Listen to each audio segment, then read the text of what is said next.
नमस्कार श्रोते हो. साहित्य पंढरी या कथाकथन चॅनलवर तुम्हा सगळ्यांचं मनापासून स्वागत. श्रोते हो, आजपासून तुम्ही ऐकणार आहात द काकडे लिखित कादंबरी फिरंगी. पण श्रोते हो, तत्पूर्वी तुम्ही जर आत्ता चॅनलवर पहिल्यांदा आला असाल किंवा तुमच्याकडनं अजूनपर्यंत चॅनल सबस्क्राईब करणं झालं नसेल तर एकच विनंती करतो, कृपया चॅनल सबस्क्राईब करा. ऐकूया श्रोते हो, आजपासून काकडे लिखित फिरंगी, आज या कादंबरीचा पहिला भाग. चांदणी रात. चांदण्या रातीनं शिवनेरीच्या जंगलपट्टीचं चंद्रमौळी घर करून टाकलेलं होतं. कवडसे घनदाट जंगलपट्टीच्या झाडापाडांना फसवून जागोजागी सांडत होते. वाऱ्याच्या लाटेनं जागोजागी बेडूक उड्या घेत होते. आपला चांदणी डोळा जंगलपट्टीभर फिरवण्याचे प्रयत्न करत होते. शिवनेरी जंगलपट्टीतल्या रामकाठी सागवानी झाडाला टेकून शिवा उभा होता. त्याच्या हातात बंदूक होती आणि गळ्यात काडतुसाची माळ. त्याची टोळी जागोजागी दबा धरून बसलेली होती. त्याच्या इशाऱ्याची ती टोळी वाट बघत होती. खबऱ्याचा अजून पत्ता नव्हता. शिवा चुळबुळ करत होता. खबऱ्याला एवढा वेळ का व्हावा? हा खबऱ्या फिरंग्यांना फितूर झाला का काय? फिरंग्यांच्या आमिषाला हा बळी पडला का काय? रामकाठी सागवानी झाडापासनं शिवा बाजूला झाला. तो खाली बसला. तसाच मग तो खाली वाकला. त्यांनी जमिनीला कान लावला. खबऱ्याच्या घोड्याचा अंदाज घ्यायला लागला. घोड्यांच्या टापा वाजल्याचा कानाला आवाज लागताच शिवानी शीळ घातली. तशी सारी टोळी सावध झाली. खबऱ्या आल्याचा तो इशारा होता. हमला करण्याचा शिवा आता आवाज देणार होता. खबऱ्याचा घोडा बघून शिवाचा घोडा खेंकाळला. जागीच थैथया नाचायला लागला. जातीवंत जनावर ते. वाऱ्यावर उधळायला ते उत्सुक झालेलं होतं. शिवाय ते चेंडूगत पाठीवर उडवत नेणार होतं. खबऱ्या घोड्यावरनं खाली उतरण्याआधी शिवा पुढे धावत गेला. त्यांनी खबऱ्याचं मनगट पकडलं आणि दाबलं. तसा बांगड्यांचा चुराच झाला. हे काय? आपल्या खबऱ्याच्या हातात बांगड्या भरून पाठवल्या का काय? शिवाच्या टोळीचा हा अपमान? मार्तंड! शिवाच्या कपाळावरची शीरच उडाली. जीव नसल्यागत मार्तंड आपल्या घोड्यावरनं खाली उतरला. त्याला बोलायला तोंड नव्हतं. खालमुंडी करून तो उभा राहिला. मार्तंड, अरे हे काय? तुझ्या हातात बांगड्या कोणी भरल्या? त्या फिरंगीनं बांगड्या भरल्या. या फिरंगी? कोण हा फिरंगी? तू फिरंगी म्हणतोयस कोणाला? नाव काय त्याचं? ती मेजर टेनिसनची मैत्रीण. फिरंग्याची तरुण पोर म्हणजे फिरंगीच की. काय? मेजर टेनिसनची मैत्रीण? त्या फिरंगीनं तुला बांगड्या भरल्या? ती बांगड्या भरताना तू काय तिच्या हातात हात देऊन हिजड्यासारखा उभा होतास का काय? शिवानं उलट्या हाताची सणसणीत चपराक त्याच्या थोबाडात देत वेळा विचारलं. सणसणीत चपराक थोबाडात बसल्यानं मार्तंडा चांगला हेलपाटला. घोड्याच्या मागच्या पायावर जाऊन पडला. घोड्यानंही आपल्या या नामर्द स्वाराला टाचा झाडून मागच उडवला. त्यांनी मार्तंडा पार रक्तबंबाळ झाला. घोड्यांच्या टापांचा दणकाच तासाना. मार्तंडाचं डोकंच फुटलं होतं. रक्ताची धार लागली होती. सारी टोळी गोळा झाली होती. खबऱ्या मार्तंडा फिरंगीकडून बांगड्या भरून आला होता ही बातमी त्यांच्यात लगेच पसरलेली होती. मार्तंडा चांगला मर्द, फरशी कुऱ्हाड दांडपट्टा चालवणारा पैलवान तो. बंदूकबाजी पण तो चांगली करायचा. तरी त्यांनी खबर आणण्याच्या ऐवजी बांगड्या भरून यावं. तो तुझी? शिवा थुंकला. अरे शिवा, माझं ऐकून तर घे. मार्तंडाने हातच जोडले. बोल बोल, काय रडगानं गायचंय ना ते गा. खबरीसाठी घोडेगावला गेलो होतो. मग ती फिरंगी तुझ्यासाठी बांगड्या घालायला तयार उभी होती. शिवा त्याचं काही ऐकून घ्यायला तयारच नव्हता. अशा नामर्दाचं त्याला काहीही ऐकायचं नव्हतं. मार्तंड, तू टोळीतनं चालताव. शिवा कडाडला. अरे पण मी शिवनेरी गडाव शपथ खाल्ली आहे शिवा, भवानी मातेची. फिरंग्यांना या देशातून हाकलून दिल्याखेरीज मी काय तुझी साथ सोडणार नाही. असं असेल तर मग तुला आजपासून खबऱ्याचं काम सोडायला लागेल. टोळीत राहून प्रत्येक वेळी पहिला हल्ला तुला करायला लागेल. आहे कबूल? हा, कबूल आहे. रक्तबंबाळ मार्तंडा नीट ताठ उभा राहत हवेत आत उंचावत ओरडला. टोळीतल्या सगळ्या पुरुषात मार्तंडा दांडगाच. चांगला उंचापुरा, रंगानं काळा सावळा, ओठांवर मिश्यांच्या झुपका, दोन्ही बाजूनं लिंब लपवावीत असा मिश्यांचा गुच्छ. हसायला लागला तर ढगांचा गडगडाट, ओरडला तर उखळी बाराचा दणका ऐकू यायचा. घोडा चांगला रगदार असला तरी शिंगूर होऊन त्याच्या ओझ्यानं खाली बसायचा. त्यामुळे त्याला नेहमी चांगला जाणता घोडा लागायचा. खांद्यावर कुऱ्हाड टाकून रेड्यावर बसला तर दैत वाटायचा, यमदूत वाटायचा. अशा मर्द गाड्याला त्या फिरंगीनं बांगड्या भराव्यात. हे बघ मार्तंडा, काय घडलं ते सैलवर सांग. शिवा हातातली बंदूक नीट बघत बोलला. मार्तंड्याच्या डोक्याचं रक्त त्याच्या पैरणीवर सांडत होतं, पण शिवाला त्या रक्ताचं कौतुक नव्हतं. मार्तंडाने त्या रक्ताची पर्वा नाही केली. वाहून वाहून किती वाहणार ते? कधीतरी व्हायचं थांबलच की. शिवनेरीच्या जंगलपट्टीतनं मार्तंडा निरोप घेऊन शिवाकडनं सुटला होता. वडदच्या रानातून झुकांडी देऊन तो घोडेगावला गेला होता. घोडनदी दुथडी भरून वाहत होती. त्यांनी दोन्ही काठांवरनं नजर फेकली. नावाडी तिथे नव्हता. होडी काठाला लावून तो झोपड्यात पासरायचा. घोडा नदीच्या काठावर झाडाला बांधावा आणि आपणच नाव नदीत ओढावी असं त्याला वाटलं होतं. पण त्याचा घोडा त्याला पलीकडे पाहिजे होता. त्याच्यासारख्या खबऱ्याला तर घोडा मांड ठोकण्यासाठी हवाच. होडीनं पलीकडे जाऊन तो खबरीसाठी दौड कशी करणार होता? आणि दगा फटका झाला तर सुटकेसाठी दौड कशी करणार होता? त्यांनी मग सरळ तो घोडाच पाण्यात घातला. बोलला, स्वातंत्र्याची कामगिरी आहे, गाड्या चल पवत पवत पलीकडं. तो इमानदार घोडा पाण्यात सापाच्या चपळाईने निघाला. त्याच्या मागणं मार्तंडा तयार होताच. कमरेला पैलवानकीचा लंगोट कसून त्यांनी आपली कापडं काढली. त्याचं गाठोडं त्याने आपल्या डोक्यावर बांधलं. घोड नदीचं पाणी कापत कापत तो निघाला. अट्टल पोहणारा मार्तंडा घोड्याच्या बरोबरीनं पलीकडच्या काठाला लागला. त्यांनी घोड्याला थोपटलं. त्याच्या पाठीवरचं जीन भिजलं होतं. चामडी, लगाम, रिकिबीच्या चामडी, वाद्या सगळं भिजलेलं होतं. मार्तंडाने डोक्यावरचं गाठोडं सोडलं. अंगावरचं पाणी त्याने हाताने निपटलं. लंगोटीवरनं तो धोतर नेसला, अंगात पैरण घातली. डोक्याचं लाल पागोटं त्याने डोक्यात घातलं. तसाच मग तो फिरंग्यांचा तंबू कुठल्या बाजूला पडलाय या खबरीला लागला. गावकुसाकडनं त्यांनी घोड्यावरनं दौड केली. कुत्र्याची भुंक उगाच उठू नये म्हणून तो जरा लांबनच फिरला. भीमाशंकराची जंगलपट्टी दूरवर पसरलेली होती. त्यात भिल्ल, ठाकर, रामोश यांची वस्ती. त्यात त्या गुन्हेगारी टोळ्या. त्यांच्यापासून तरी फिरंग्यांना डोकेदुखी होतीच. पण त्यांचा त्रास रयतेला होता. श्रीमंत सावकारांना होता. फिरंगी सत्ता उलथून टाकण्याची त्यांची कुठलीही योजना नव्हती. याउलट शिवासारखे स्वातंत्र्यासाठी पेटून उठलेले तरुण धोकादायक होते. ते फिरंगी सत्तेलाच चॅलेंज करत होते. शिवानी पुणे जिल्ह्यात पाय रोवायला सुरुवात केली होती. जिल्ह्यातल्या तरुणांनी त्याच्या टोळीत यायला सुरुवात केली होती. आंबेगाव तालुक्याच्या महाळुंगे पडवळचा बाबू गेनू मुंबईला मोटारगाडीखाली सत्याग्रह करताना चिरडला गेला होता. खेड तालुक्याचा राजगुरू हा भगतसिंग सुखदेव समवेत फासावर लटकावला गेला होता. या घटनांमुळे तरुण पिढी भारावून गेली होती. त्यांना कुणीतरी नेता पाहिजे होता आणि जुन्नरचा शिवा त्यांना आशेचा किरण वाटत होता. ते तरुण शिवाच्या टोळीत समाविष्ट होत होते. प्रतिसत्ता स्थापन करण्याची स्वप्न सगळे तरुण बघत होते.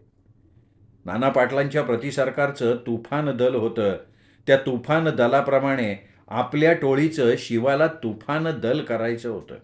पण त्यासाठी पैसा हवा होता. आर्थिक पायाशिवाय असं तुफान दल चांगलं उभंच करता येत नव्हतं. त्यासाठी शस्त्र हवी होती, इतर साधनसामुग्री हवी होती. प्रतिसरकारच्या तुफान दलाचे कॅप्टन नारायणराव आले होते. शिवाच्या टोळीला त्यांनी मार्गदर्शन केलं होतं. सर्व टोळी तुफान दलाच्या कॅप्टनच्या मार्गदर्शनानं भारावली गेली होती. फिरंग्यांच्या विरुद्ध प्रतिसत्ता स्थापन करायची म्हणजे त्यांच्या सत्तेला उखडून टाकायचं. स्वतःचा अंमल स्थापन करायचा होता. त्यांना सळो की पळो करून सोडायचं होतं. असं केल्याशिवाय फिरंगी हा देश सोडणार नव्हते आणि म्हणून शिवाने सरळ सरळ बंड पुकारलेलं होतं. गावोगावचे उन्मत्त श्रीमंत जमीनदार, फिरंग्यांशी जवळीक असणारे सावकार, फिरंग्यांना सहाय्य करणाऱ्या भिल्ल रामोशी ठाकरांच्या गुन्हेगारी टोळ्या यांना त्यांनी वठणीवर आणायला सुरुवात केलेली होती. जुन्नर आंबेगाव तालुक्याचं कार्यक्षेत्र शिवाने निवडलेलं होतं. मग तो हळूहळू इतर टोळ्यांशी संपर्क साधून आपलं प्रतिसरकार स्थापन करणार होता. शिवाचा हा बेत फिरंग्यांना अनुकूल असणाऱ्या गावोगावच्या पाटलांनी, सावकारांनी, मुजोर गुन्हेगारांनी मेजर टेनिसनपर्यंत पोहोचवला होता. काही फिरंगी धार्जिणे तर गव्हर्नर जनरलपर्यंत पोचलेले होते. सातारच्या नाना पाटलांसाठी जी कारवाई केली जाणार आहे ती जुन्नरच्या शिवाविरुद्ध केली जावी म्हणून त्यांनी अर्ज विनंत्या केल्या होत्या. शिवाच्या टोळीनं जनतेला छळणाऱ्या उन्मत्त जमीनदारांना प्रतिसरकारचा दणका म्हणून त्यांच्या पायांना हातोड्याचे दणके दिले.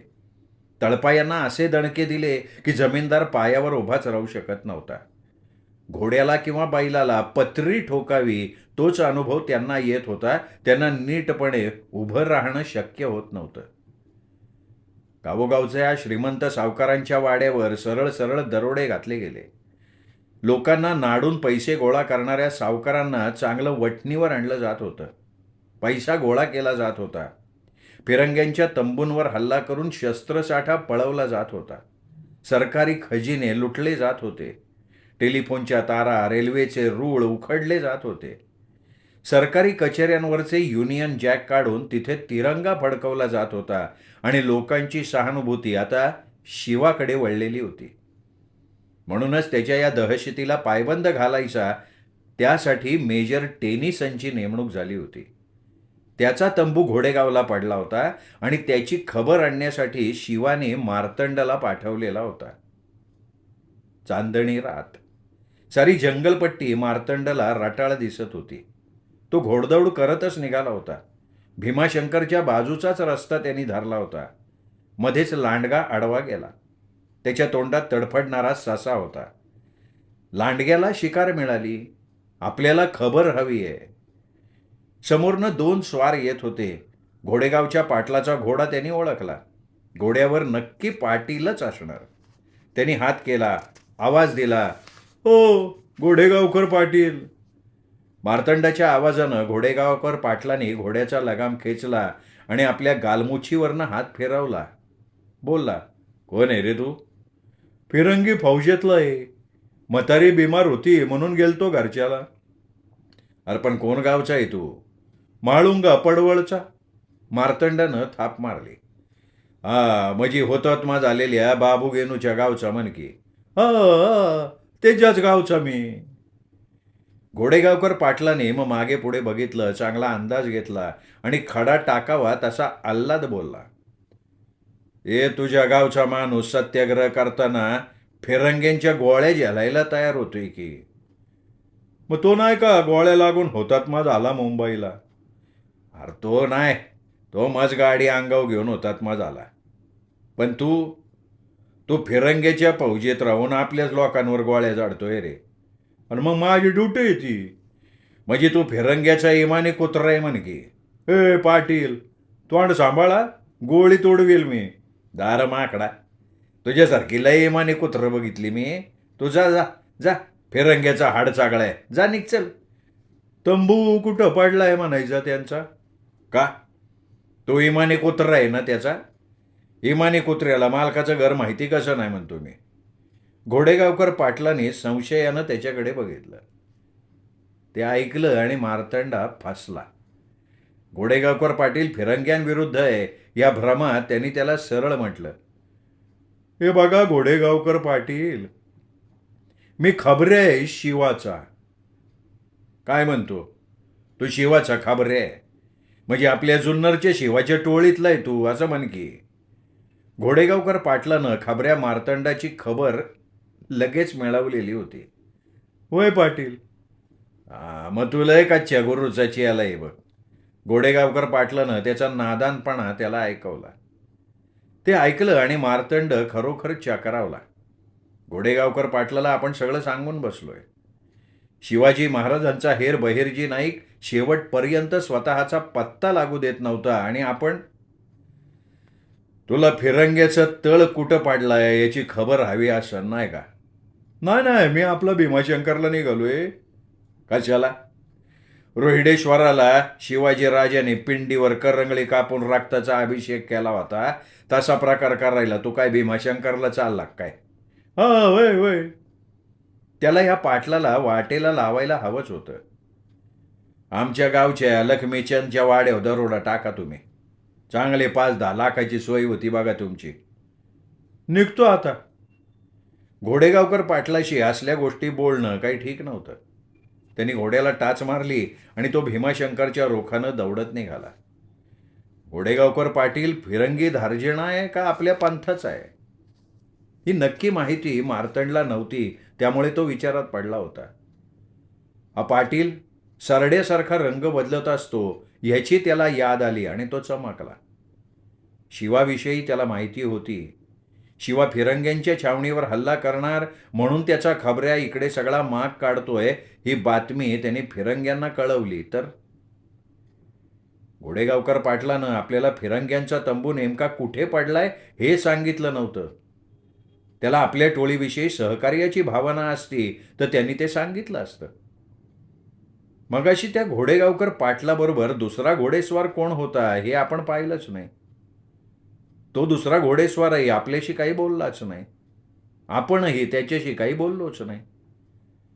त्या घोडेस्वारानं डोक्याच्या फेट्याचा शेव आपल्या तोंडाभोवती गुंडाळल्याचं ध्यानात आलं आणि मार्तंडा चमकला. त्याच्या मनात आलं तो फिरंग्यांचा खबऱ्यात नव्हता. फिरंग्यांची छावणी इकडेच पडली असणार. तंबूतल्या साऱ्या फिरंग्यांची व्यवस्था बघत पाटील इकडे आला असणार. पण आता फिरंग्यांची खबर लागली तरी आपण शिवाला ती खबर देऊन उपयोग काय? घोडेगावकर पाटील फिरंग्यांच्या मेजरला आपली खबर देणारच. मार्तंडाने आपल्या थोबाडीत मारून घेतल्या. निराश मनाने तो परत निघाला. आता मार्ग बदलायला हवा. घोडनदीचं पात्र दुथडी भरून वाहत होतं. त्याला ते पुन्हा पार करायला लागणार होतं. मगाचा ओला लंगोट तसाच धोतरा आड होता. त्याची ओल धोत्रात पसरली होती. त्यात घोड्याची जीन ओली होती. घोडेगाव कचेरीच्या उत्तर बाजूने तो नदी तीरावर निघाला. वडाच्या झाडाखालून तो घोड्यावरनं जात असताना त्याच्या कानावर घोड्याचं खेंकाळणं आलं. आपल्या पाठलागावर तर कोणी दिसत नव्हतं. मग हे घोड्याचं खेंकाळणं कुठून? त्यांनी घोड्यावरनं वळून मागे बघितलं तर त्याच्या चारही बाजूंनी घोडेस्वार. दगा फटका झालेला दिसतोय.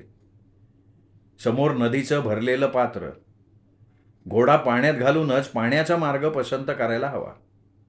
फिरंगी काही आपल्या मागं पाण्यात घोडी टाकणार नाहीत. त्यांनी घोड्याला टाच दिली, लगाम सैल केला.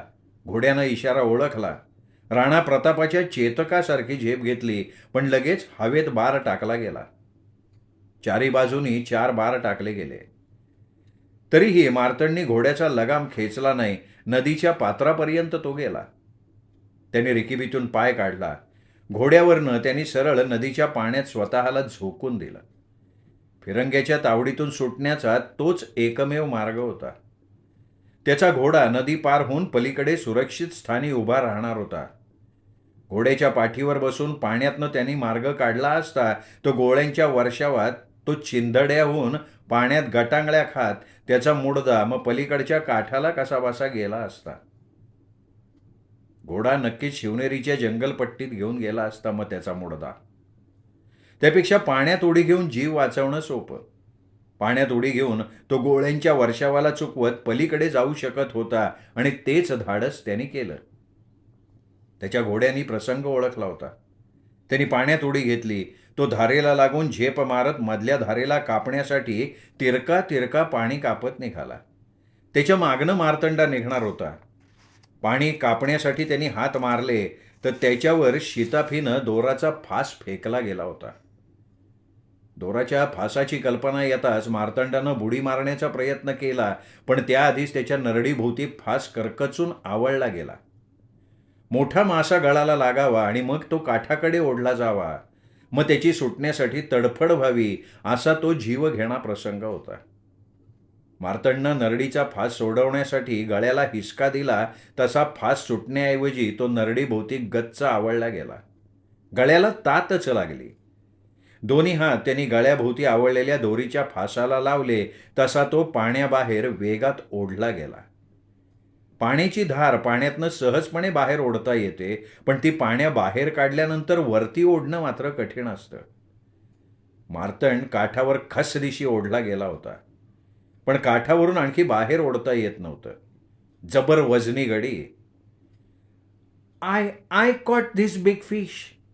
फिरंगी तरुण पोरीचा आवाज मार्तंडने ऐकला आणि मार्तंड सावध झाला.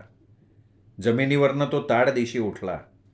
गळ टाकून पाण्याबाहेर काढलेल्या माशागत आपली शिकार खेळली जातीये. फिरंगी पोर पराक्रम करतीये, ही आपली किंमत. नाही, आपण मर्द आहोत, मर्दासारखा आपण वागणार. त्यांनी तो दोर ओढला. फिरंगी तरुण पोरगी हेलपाटली गेली, पण ती सावध होती. तिनं पायाची तरफ लावली आणि त्याला आपल्याकडे ओढायचा प्रयत्न केला आणि मदतीसाठी ती कितीतरी मोठ्यांदा ओरडली, please help, help me please. फिरंगी तरुण पोरीच्या मदतीला 2-3 फिरंगी धावले. त्यांनी मार्तंडाला वेढाच घातला. त्यांच्या तावडीतून सुटणं कठीण होतं. तसा त्यांनी प्रतिकार केला. जाळ्यात अडकलेल्या वाघानं सुटकेसाठी प्रयत्न करावा तसा, पण तो आणखीन जाळ्यात अडकला जाऊ लागला. नालबंदानं पत्री ठोकण्यासाठी बैलाला जसं सगळ्या बाजूनी दोर फेकून खाली पाडतात, तसा मार्तंड खाली पडला. घोडेगावकर पाटील, कॉंग्रॅच्युलेशन्स टू यू. हा, मला आयडिया दिली तुम्ही अँड आय कॉट हिम. फिरंगी तरुणी बनली. घोडेगावकर पाटलाचं नाव ऐकताच मार्तंडची खात्री पडली की त्या पाटलानंच आपली बातमी फिरंग्यांच्या मेजरला दिली. पिंजऱ्यातल्या वाघाला शेंबड्या पोरानं खडे मारावे, तशी ही आपली अवस्था. तरुण पोरीनं आपल्या गळ्याला फास लावून आपलं खेळणं करावं. थांब म्हणावं जरा. घोडेगावकर पाटलांनी मग मेजर टेनिसनला शिवाच्या टोळीच्या मार्तंडची ओळखच करून दिली. शिवाच्या टोळीचा खबऱ्या हाती आलेला बघून टेनिसन सुखावला. Ghodegaonkar, you are loyal to our company. तुला कंपनीची प्रेझेंट देणार आम्ही. मेजर टेनिसनने मग आपल्या 2 दांडग्या पुरुषांना मार्तंडाला बेड्या घालायला सांगितल्या. 2 सैनिक सॅल्यूट ठोकून पुढे आले. त्यांनी बेड्या मार्तंडाच्या डोळ्यांपुढे हलवल्या. बोकडाचा बळी देण्यापूर्वी त्याच्या डोळ्यांपुढे धारदार सुरा दाखवावा ना, तसला प्रकार. Major please stop this. ती फिरंगी तरुण पोर बोलली. What Harry? I want to. तिने हातातल्या बांगड्या वाजवल्या. मार्तंडाला बेड्यांच्या ऐवजी ती बांगड्या भरायला मागत होती. त्या मर्द पुरुषाला ती नामर्द ठरवू पाहत होती. I want to see your Shiva. You are unable in your work. Oh, my dear friend Harry, as you like it. Major Tennyson प्रेमानं आंधळा झालेला होता.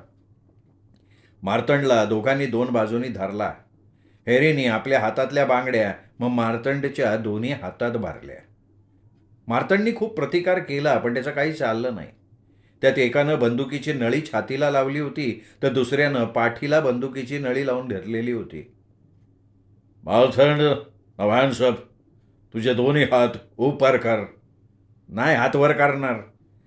माझ्या हातातल्या बांगड्या दाखवून मी नामर्द आहे, मी दाखवणार नाही. मी मरणार, पण मर्द म्हणून मरणार. तो कडाडला. तसं त्याच्या पाठीत बंदुकीच्या पुढे लावलेल्या धारदार सूर्याचं पातर रुतलं. रक्त व्हायला लागलं. ओ, तुला शूट करेन मी. मेजर टेनिसन बोलला. ही हॅरी मेजरची लाडकी. तिच्यासाठी तो सगळ्या ऑर्डर देत होता. मार्तंडचं तो खेळणं म्हणून उपयोग करत होता. आपण फुकाफुकी मारले जाणार. आता हा मेजर सांगतोय ते ऐकायचं आणि मग याचा सूड उगवायचा. त्यांनी बांगड्या भरलेले आपले हात नाईलाजानं वर केले. मग हॅरीनंच मार्तंडच्या कमरेत मागणं लाथ घातली आणि त्याला नदीच्या पाण्यात ढकलून दिला. दात काढत ती म्हणाली, नाव नाव you go to your Shiva and fight for your poor nation. Martand भयंकर चिडलेला होता. भरल्या नदीच्या पाण्यात या गोऱ्या चामडीच्या फिरंगीला ओढायला हवं, तिच्या तांगड्यांना पकडून खाली पाण्यात बुडवायला हवं. साली आपल्याला बांगड्या भरते का? आपल्यासारख्या मर्दाच्या हातात बांगड्या भरून ती फोरखेळ खेळतीये. तर थांब म्हणो, तुला या खबऱ्या मार्तंडचा इंगाच दाखवतो. नाही इंगा दाखवलं तर बापाच्या पोटचाच नाही. त्यांनी नदीत उडी घेतली तर काठावरनं गोळ्यांचा वर्षाव झाला. मार्तंडनं बुडी मारली. गोळ्या चुकवत घोड नदी पार करून तो आला.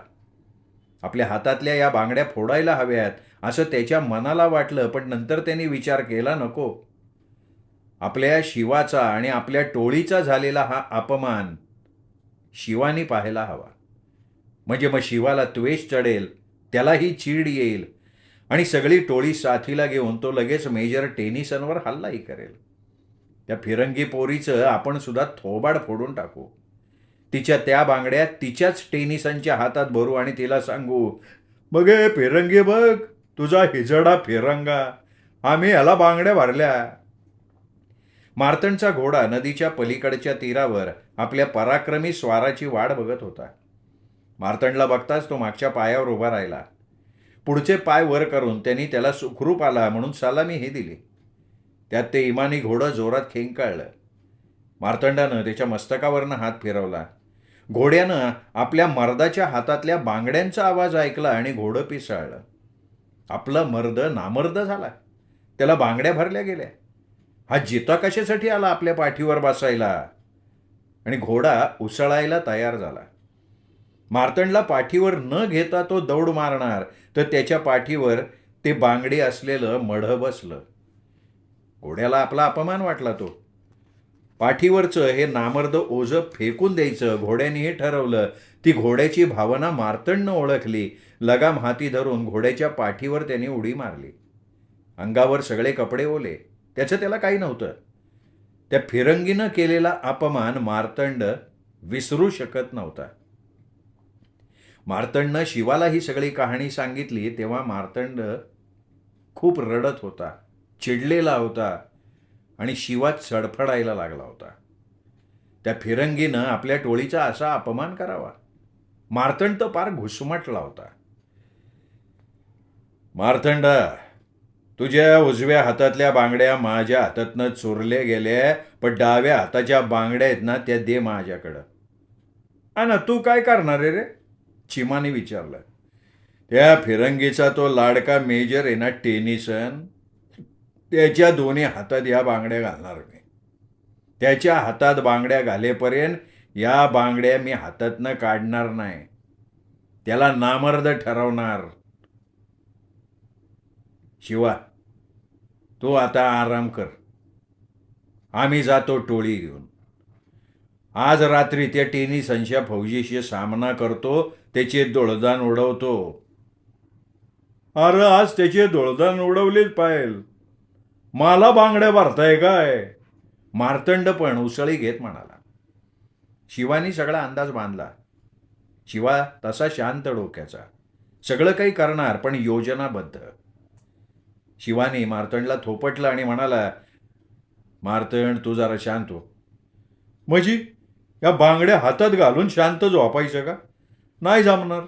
या बांगड्या मी आज त्या टेनिसनला घालणार.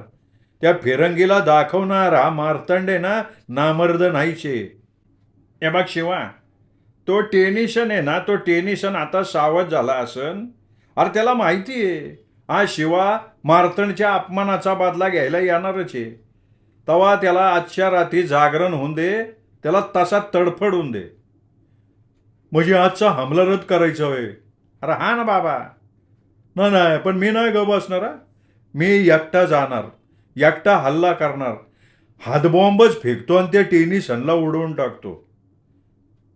हे बघ मार्तंड, असा अविचारीपणा करू नको. असा उतावीळपणा अंगाशी येईल. ते आज रात्री सावध असतील. शिवाची गोष्ट खरी होती, पण ते मार्तंडला पटणार नव्हतं. तो जखमी झालेल्या वाघासारखा चरफडत होता. हे बघ मार्तंड, एक गोष्ट करता येईल. कोणची?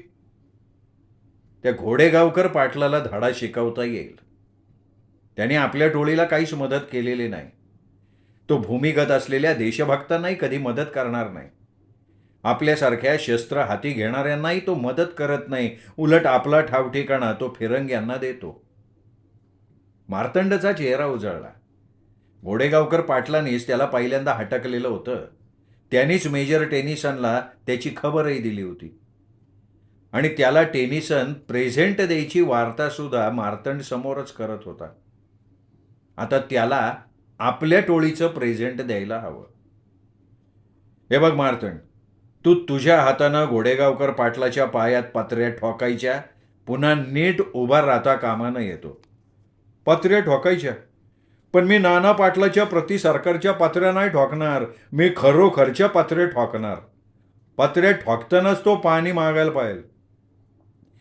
हे बघ, अरे प्रति सरकारचं लोकांनी पत्री सरकार केलं आणि पत्री खरोखरची नाही ठोकायची. फिरंग्यांचे, गुंडांचे, गुन्हेगारांचे, फिरंग्यांना फितूर होणाऱ्या आपल्याच माणसांचे तळपाय चांगल्या हातोडीने सडकून काढायचे. रक्ताचा टिपूस बाहेर न येईल इथपर्यंत पाय ठोकायचा. पुन्हा तो पत्री मारलेला इसम उभा राहिलाच नको. अरे पण मार्तंड अस्वस्थ झाला होता. हे बघ, अशा शिक्षेची धार जबर असते. धड मरतही नाही, धड जगतही नाही. जगणं असह्य होतं आणि आत्महत्या पण करता येत नाही. त्या बोलण्याने मार्तंडा कसाबसा शांत झाला होता. शिवाचा निर्णय टोळीला मान्य होता असं नाही, पण टोळीत शिवाच काय, तो एकटाच शिकला सवरलेला होता. त्यामुळे शिवाचा निर्णय मान्य व्हावा असाच असायचा, कारण तो त्यांनी समजून उमजून अभ्यास करून घेतलेला असायचा. शिवा, तुम्ही म्हणता तो मेजर सावध असन, जागत बसन, मग तो घोडेगावकर पाटील काय झोपणार आहे काय? हे बघ धमा, त्या घोडेगावकर पाटलाला मी चांगला ओळखतो. एक नंबरचा ऐशोआरामी माणूस आहे. आळस त्याच्या 5वीला पुजलेला आहे. मात्र त्याचं खाणं पिणं कोल्हाटणीच्या नाचाशिवाय गाड्याचं कधी भागत नाही. फिरंग्यांना तो नेहमी फितूर. का? तर आपल्याच रयतेला छळायची त्याला मोठी खुमखुमी. फिरंग्यांचं राज्य कायम या देशावर राहावं असं त्या घोडेगावकर पाटलाला वाटतं. त्यांच्या संरक्षणात आपण गावावर हवं तसं राज्य करू असं पाटलाला वाटतं. घोडेगावकर पाटलाचं घमानं थोडक्यात पुराण सांगितलं. म्हणजे त्या पाटलाचे मी उतरवायला पाहिजे नाही का? उठा सगळेजण. शिवानं सगळ्या टोळीला हुकूम दिला. शिवाचा हुकूम पाळणारे ते सगळे स्वातंत्र्य सैनिक. शिवा उठताच सगळे उठले. शिवा आपल्या घोड्याकडे आला. ते इमानी घोडं खिंकाळलं. आपल्याला कामगिरीवर जायचं हे त्या घोड्याने ओळखलं. शिवा पाठोपाठ मार्तंडा, धमा, रणजी, चिवल्या सगळे आपापल्या घोड्यांकडे गेले. चांगली 20 जणांची टोळी. त्यांच्या टोळीत यायला नवतरुण उत्सुक होते, पण शिवानी सगळ्यांना शांत केलं होतं. सशस्त्र क्रांतीचीच वेळ आली तर त्या सगळ्यांची गरज शिवाला भासणार होतीच. लोकजागृती केवढी करायची होती अजून त्याला. शिवनेरीच्या जंगलपट्टीबाहेर शिवाच्या पाठोपाठ सगळे घोडेस्वार घोडेगावकर पाटलाच्या घराच्या दिशेने निघाले. श्रोते हो, हा होता पहिला भाग काकडे लिखित फिरंगी या कादंबरीचा. हा पहिला भाग तुम्हाला कसा वाटला कमेंट करून जरूर कळवा. हा व्हिडिओ लाईक करा, हाईप करा, कथाप्रेमी मित्रपरिवारात, नातेवाईकात शेअरसुद्धा करा. उद्या भेटूयात दुसऱ्या भागात. आज आपण बघितलं की मार्तंडचा अपमान करून फिरंग्यांनी त्याला पाठवून दिलेलं आहे शिवाच्या टोळीकडे, आणि शिवाची टोळी आता खबर देणाऱ्या घोडेगावकर पाटलाच्याकडे निघाली आहे. बघूयात पाटलाच्या घरी ते पोचतात का नेमकं काय घडतंय उद्याच्या भागात. तोपर्यंत नमस्कार.